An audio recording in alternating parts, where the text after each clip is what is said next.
Quina olor des de la cuina, els pastissos són al forn, les mans brutes de farina, sucre, carabassa i ou.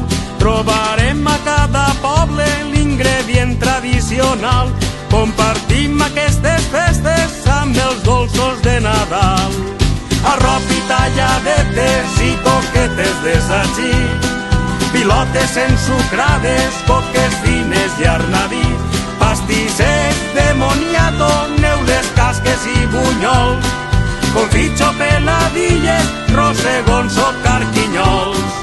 La la la la la la la la la la la la la la. La mare sempre ho deia, sempre ho anava dient, els dolços donen vida i reviscolen a la gent. Escoltant les nostres dites i seguint les tradicions, recordem que en esta vida a ningú li amarga un dolç. Tenim figues al bar